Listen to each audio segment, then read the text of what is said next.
Hello friends, my name is Rajiv Kumar Jha and today we are uploading our normal video. In this video, first we are talking about some common words which is related to our stock market, and this video is the second part of normal things which is related to our stock market series. So let's start our video. इस video में हम उन चीज़ों की बात करेंगे जो हमारे स्टॉक मार्केट में कॉमन है। इससे पहले के वीडियो के सीरीज में मैंने आपको बता दिया था एनएससी बीएससी क्या, यहाँ तक हम जा चुके थे।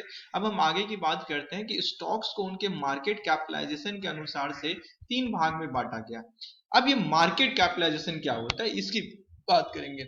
मार्केट कैपिटलाइजेशन का मतलब ये होता है कि जो करंट प्राइस है अब किसी कंपनी के स्टॉक्स के, उसको अगर टोटल नंबर ऑफ शेयर्स अगर हम मल्टीप्लाई कर देंगे तो वो उसका मार्केट कैप कहलाएगा। जैसे सपोज करिए कि एसबीआई का टोटल नंबर ऑफ शेयर्स की क्वांटिटी अगर 10,000 है और उस एसबीआई के एक शेयर की कीमत अगर मान के चले कि 300 है, तो हम क्या करेंगे 10,000 से 300 को मल्टीप्लाई कर देंगे। तो मतलब ये हो जाएगा कि उसका मार्केट कैप जो होगा वो क्या हो जाएगा, 10,000 के ऊपर में अगर आप 2 जीरो बैठाएंगे तो इसका मतलब क्या हो गया 10 लाख, और 10 लाख को 3 से मल्टीप्लाई करेंगे तो उसका मार्केट कैप कहलाएगा 3 लाख।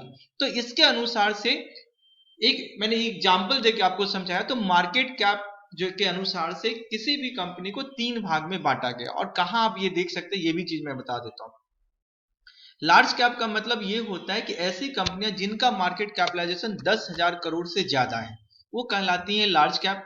मिड कैप का मतलब होता है ऐसी कंपनियां जिनका मार्केट कैपिटलाइजेशन 5,000 से 10,000 करोड़ के बीच में रहता है वो कहलाता है ये आपका मिड कैप। और ऐसी कंपनियां जिनका मार्केट कैपिटलाइजेशन 1,000 से 5,000 करोड़ के बीच में वो आपका कहलाता है, वो आपका स्मॉल कैप कहलाता है। और कुछ पेनी स्टॉक्स की बात हम करते हैं जिनका मार्केट कैपिटलाइजेशन 1,000 करोड़ से नीचे रहता है। अगर हमें ये चीज देखना है तो सबसे पहले हम एनएससी के साइट पे जाते हैं, nseIndia.com पे जाते हैं हम, और हम उसके पुराने वाले साइट पे चले जाते हैं। आप चाहें तो नए वाले पे भी ढूंढ सकते हैं, बट नया वाला की बहुत सारी चीजें जो है सो थोड़ा डिफरेंट टाइप की हैं और हम लोगों को पुरानी की आदत हो चुकी है, तो हमें पता है कि पुराने में ये कहाँ कहाँ अवेलेबल है।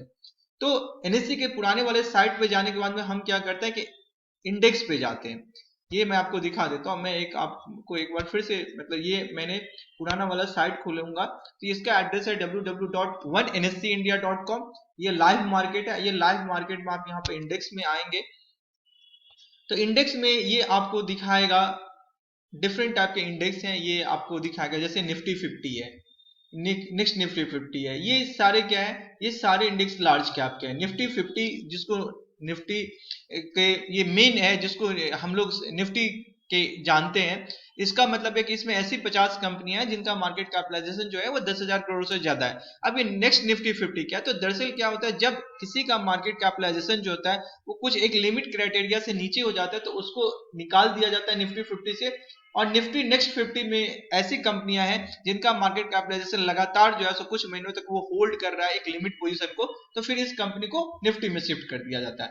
बट हमारा ये दिखाने का मकसद बस ये था कि ये सारी जो है ये क्या है आपकी लार्ज कैप कंपनी है। निफ्टी 500 में 500 क्वांटिटी 500 शेयर लिस्टेड है, निफ्टी 200 में 200 है, निफ्टी 100 में 100 शेयर है। अब मिड कैप में आपको क्या है 50 कंपनियों का ये मिड कैप है। दूसरा जो मिड कैप का जो है कैटेगरी बांटा गया, इंडेक्स बनाया गया वो 100 का है। इसी ढंग से स्मॉल कैप का ये दिया गया है। अब ये यहाँ पे इंडिया विक्स है। ये इंडिया विक्स क्या है ये चीज मैं बताता हूँ। दरअसल क्या होता है इंडिया विक्स जो है ना ये आपका पैमाना है फियर एंड ग्रीड का। मतलब ये है कि जब भी मार्केट में कुछ निगेटिव लोगों को अंदेशा है तो मार्केट क्या होता है निगेटिवली रिएक्ट करेगा। उस टाइम में लोग क्या करेंगे पुट खरीदने के लिए तत्पर होंगे, इसलिए उनको उनको फियर है कि मार्केट नीचे गिर जाएगा तो उनको नुकसान होगा। तो उस टाइम में क्या होगा विक्स ऊपर की ओर हो जाएगा। इसी का ठीक उल्टा जब मार्केट सारे नॉर्मल है, सारे लोगों को ये लग रहा है कि नहीं मार्केट में बुलिशनेस है और मार्केट में तेजी का बरकरार है, वर्ल्ड मार्केट में कुछ भी ऐसा नेगेटिव न्यूज नहीं आ रहा है, तो इसका मतलब क्या हो जाएगा उस टाइम में इंडिया विक्स क्या है नीचे हो जाएगा। तो ये नॉर्मली इंडिया विक्स जो होता है आज के नॉर्मली ये 14 से लेकर के 20 तक के बीच में होता है। नॉर्मल कंडीशन इसका ये रहता है। बट जस्ट एक्सट्रीम जो है सो मार्केट शांत रहेगा तो ये आपका जो है सो 8 9 10 से लेकर के 15 के बीच में बिहेव करेगा, और जब मार्केट में थोड़ी सी वोल्टिलिटी आएगी तो इसका रेंज बढ़ जाता है। तो इंडिया विक्स देखने से आपको ये चीज समझ में आ जाएगा कि मार्केट में राइट नाउ अभी लोगों की क्या सोच है, वो लोग क्या समझने की कोशिश कर रहे हैं।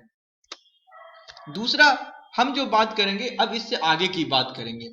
ब्रिक्स का मतलब होता है ब्राजील, रसिया, इंडिया, चाइना, साउथ अफ्रीका की बात कर रहे हैं। ये ब्रिक्स का शॉर्ट फॉर्म है। इसका मतलब ये है कि ऐसी कंपनियां जिनका जो है सो ऐसे देश जो जिनका जो है सो जीडीपी का ग्रोथ जो है ना वो 6%, 7%, 8% से ग्रोथ कर रहा है, वो अपने आप को जो है सो मतलब आगे हाई मतलब ग्रोथ वाले जीडीपी वाले वो मतलब ये शेयर शेयर नहीं, वो देश हैं। तो इसका मतलब है कि उन देशों में अगर हम पैसे लगाएं तो वहां पे क्या होगा, हमें रिटर्न ज्यादा आएगा। दूसरा क्या है, प्राइमरी मार्केट मैंने सेकेंडरी मार्केट मैंने आपको पहले बताया था कि आईपीओ का मार्केट प्राइमरी मार्केट होता है, आईपीओ जब लिस्ट हो जाती है तो वो सेकेंडरी मार्केट होता है। अब यहाँ पे प्राइमरी सेक्टर क्या है, सेकेंडरी सेक्टर क्या है और टर्सरी सेक्टर क्या है, मतलब इसका मेन जितनी भी कंपनियां हैं उन कंपनियों को उनके वर्क के हिसाब से, नेचर के हिसाब से 3 सेक्टर में बांटा गया है। प्राइमरी सेक्टर का मतलब होती है ऐसी कंपनियां जो जमीन से हम निकालते हैं जिस फॉर्म में, अगर हम उसी फॉर्म में अगर यूज करते हैं तो इसका मतलब ये है कि वो प्राइमरी सेक्टर के अंतर्गत आएगा। और इसका ग्रोथ जो होता है वो आपका 3 से 5% होता है, जैसा कोयला, कोल इंडिया। सेकेंडरी सेक्टर का मतलब होता है ऐसी कंपनियां जो हम जमीन से एक्सट्रैक्ट करते हैं और उसके बाद हम उसको केमिकल प्रोसेस के थ्रू हम उसको सेकेंड फॉर्म में कन्वर्ट करते हैं और उस फॉर्म को हम यूज करते हैं, जैसे मेटल है, गोल्ड है, क्रूड है, ये सब जमीन से निकलती है और उसके बाद में हम लोग उसको क्या करते हैं, साफ करते हैं, केमिकल प्रोसेस के थ्रू दूसरे फॉर्म में कन्वर्ट करते हैं और देन हम लोग उसको यूज करते हैं। तो ये कहलाता है आपका सेकेंडरी सेक्टर। तीसरा जो हमारा होता है वो होता है टर्सरी सेक्टर। टर्सरी सेक्टर के अंतर्गत बैंकिंग एंड सर्विस सेक्टर आता है।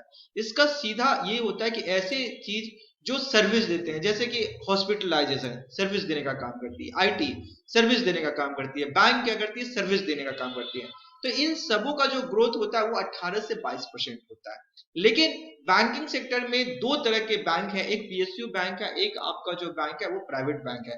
तो पीएसयू बैंक की बात हम नहीं करेंगे, इसलिए नहीं करेंगे क्योंकि पीएसयू बैंक पे गवर्नमेंट की प्रेशर रहती है। जैसे सपोज करिए कभी हमारे यहाँ सूखा आ गया, बाढ़ आ गया, तो गवर्नमेंट क्या करती है, किसानों के लोन माफ कर देती है। बट बैंकों का मेन बिजनेस क्या है, लोन देना, और लोन पे उनको जो इंटरेस्ट आ रहा है उसी इंटरेस्ट से उनका बिजनेस चलता है।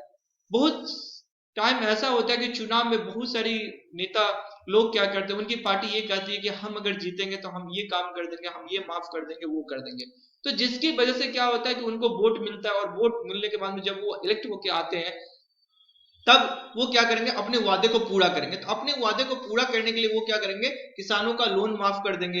अब किसानों का उन्होंने लोन तो माफ कर दिया और उनके इंटरेस्ट जो है ना वो भी बैंकों का जो है सो डूब गया, और उसके बदले में बैंकों को एक लमसम अमाउंट दे दिया जाता है, गवर्नमेंट बैंक को। तो बैंकिंग में हम जब भी बात करेंगे तो हम प्राइवेट की बैंक की बात करेंगे। दूसरी चीज क्या है कि हम इस मार्केट में जो आए तो हम किसी के नाम को लेकर के नहीं उसके शेयर को बाय करेंगे, हम उसकी कंपनी का परफॉर्मेंस देखेंगे कि वो कंपनी डिविडेंड दे रही है सालाना, उसका साल दर साल ग्रोथ क्या है, पिछले 5 साल का उसका रिकॉर्ड क्या है। अगर ये सारी चीजें अच्छी हैं, उसमें कर्जा कम है, तभी जाकर के हम क्या करेंगे, उसके शेयर को बाय करेंगे और उसके शेयर को थोड़ा थोड़ा करके टिल लाइफ हम कोशिश करेंगे कि होल्ड करें। क्योंकि एक शेयर मार्केट ऐसा है जिसमें आप पैसे इन्वेस्टमेंट करके आप बेहतर रिटर्न पा सकते हैं और अपनी लाइफ को पेंशन प्लान की तरह आप इसको यूज कर सकते हैं, या एक बेहतर रिटर्न आपको इसमें मिल सकता है अगर आप इसकी बात करते हैं तो। अब यहाँ पे क्या है, यहाँ पे जो बात करेंगे बैंक के रिलेटेड कुछ वर्ड है, जैसे सीआरआर, इसका फुल फॉर्म होता है कैश रिजर्व रेशियो।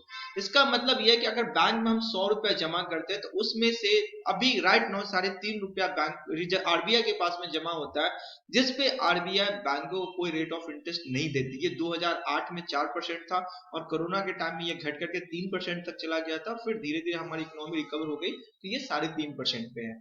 एसएलआर का मतलब ये होता है कि अगर बैंक में हमने 100 रुपया जमा किया है तो 100 रुपया में से 3-3.5 रुपया तो सीआरआर के फॉर्म में चला गया, बैंक के पास में अभी 96 रुपया है। उसके अलावा बैंक के इन्वेस्टमेंट कुछ अदर फॉर्म में भी है, जैसे बॉन्ड में होते हैं, गोल्ड है या अदर इन्वेस्टमेंट प्रोडक्ट है, उन सभी का जो है राइट नाउ अभी उनको 19% जो है एसएलआर फॉर्म में जमा करना पड़ता है आरबीआई के पास में, जिसपे आरबीआई बैंकों को कुछ रेट ऑफ इंटरेस्ट पे करता है। ये एसएलआर जो है वो 2008 में 23% हुआ करता था, जबकि ये घट करके अभी 19% हो गया। तो मतलब क्या कि 4% आपका ये एसएलआर का पैसा जो है सो करंट मार्केट में आया है, स्टॉक मार्केट में आया, या आप not I am talking about only stock market में, I am talking about overall whole country and whole market. मेरा कहने का मतलब ये है कि अगर बैंकों के नकदी जो है बढ़ेगी तो बैंक क्या करेंगे, सस्ता लोन देंगे। बैंकों की के पास में पैसे अगर ज्यादा हो जाएंगे तो वो क्या करेंगे, बिजनेस बढ़ाने के लिए लोगों को अप्रोच करेंगे। लेकिन अगर एसएलआर बढ़ जाएगा, सीआरआर बढ़ जाएगा, तो बैंकों के पास में लिक्विडिटी क्या हो जाएगी, कम हो जाएगी। अब दूसरा चीज क्या है कि जिस 2008 में जो है सो हमारा जो निफ्टी का जो हाई था वो लगभग 6300 था, और आज के टाइम में निफ्टी ने जो हाई बनाया 18,500 बनाया। तो मार्केट में जैसे ही आपका रेट ऑफ इंटरेस्ट घटेगा, सीआरआर घटेगा, एसएलआर घटेगा, तो ये सारे पैसे इनडायरेक्टली और डायरेक्टली रूप से हमारे मार्केट में आते हैं, हम लोगों के पॉकेट में आते हैं, डायरेक्टली या इनडायरेक्टली। और हमारे मार्केट में कंजम्पशन बढ़ती है और ये मार्केट उसको पॉजिटिव लेगा, ग्रोथ हमारी बढ़ेगी, जीडीपी बढ़ेगी। रेपो रेट और रिवर्स रेपो रेट क्या है? रेपो रेट का मतलब ये होता है कि ऐसा रेट ऑफ इंटरेस्ट जिस रेट ऑफ इंटरेस्ट पे आरबीआई बैंकों को लोन देगा, वो rate of interest repo rate कहलाएगा। मतलब ये है कि बैंक अगर आरबीआई रेपो इंटरेस्ट क्या कर रहा है, मतलब अगर सस्ता करेगा तो बैंक को सस्ता लोन मिलेगा, तो हमें सस्ता लोन पास करेगा और हम लोग ज्यादा से ज्यादा कंज्यूम करेंगे। और इसी का ठीक उल्टा रिवर्स रेपो रेट का मतलब ये होता है कि बैंकों के पास में ज्यादा नकदी है, ज्यादा लिक्विडिटी है, तो वो क्या करेंगे, आरबीआई के पास में पैसे जमा करेंगे और आरबीआई जो रेट ऑफ इंटरेस्ट उनको उस पैसे पे बिहेव मतलब देगा, वो कहलाता है रिवर्स रेपो रेट। तो रेपो रेट और रिवर्स रेपो रेट में नॉर्मली 0.50 का डिफरेंस हमेशा रहता है, ये थोड़ा बहुत आगे पीछे चलते रहता है। अभी के टाइम में, कोरोना के टाइम में सारी मतलब देशों ने अपना रेपो रेट घटाया था, अपना एसएलआर घटाया, अपना सीआरआर घटाया, मतलब मार्केट में लिक्विडिटी उन्होंने पुश किया। तो मार्केट में जब एक्स्ट्रा लिक्विडिटी पुश होती है तो इन्फ्लेशन बढ़ता है। तो इन्फ्लेशन को कंट्रोल करने के लिए फिर क्या होता है, धीरे धीरे रेट ऑफ इंटरेस्ट बढ़ाया जाता है, लेकिन ये भी देखा जाता है कि जीडीपी हमारा हैम्पर नहीं करे, वो धीरे धीरे मार्केट उसको एडजस्ट कर ले। अभी यूएस मार्केट में क्या हो रहा है, अभी यूएस मार्केट की ग्रोथ रेट आ गई है, जॉब के डाटा वहां पे अच्छे आने लगे। तो अब वहां पे क्या हो रहा है कि वहां पे जो रेपो रेट है वो बढ़ाने की बात किया। हालांकि वो डेवलप्ड कंट्री है, तो वहां पे अभी राइट नाउ जो है आपका रेपो रेट जो है ना वो एकदम जीरो है। अब वहां पे जो है सो 0.25 अभी या 0.30 के बढ़ाने की बात हो रही है, जिसको लेकर के यूएस मार्केट काफी डरा हुआ है। बट अगर जैसे ही रेपो रेट बढ़ेगा तो सीधा सा क्या होगा, उसकी करेंसी मजबूत, और अगर उसकी करेंसी मजबूत होगी तो ओवरऑल क्या होगा कि दूसरी अदर कंट्री की क्या है, करेंसी कमजोर होगी। तो आपके लिए एक अपॉर्चुनिटी है कि आप चाहें तो इस मार्केट में इन सब चीजों को, टेक्निकल एनालिसिस ये सब चीज पढ़ करके आप चाहें तो आप करेंसी मार्केट में काम कर सकते हैं, इंटरनेशनल फॉरेक्स मार्केट की मैं बात कर रहा हूँ। और वहां पे 24 घंटा मार्केट खुला हुआ रहता है, और वहां पे जो होता है वो आपको जो है सो मतलब लेवरेज 2000 गुना मिल जाती है। ये वीडियो मैं यहीं पे समाप्त करता हूं। अगर आप लोगों की कुछ इंक्वायरी या कुछ और अगर आप लोग जानना चाहते हैं तो आप मुझे जो है सो कमेंट करें, और आप मुझसे मतलब व्हाट्सएप और दूसरे जो माध्यम है उस माध्यम से भी जुड़ सकते हैं। That's all, thank you.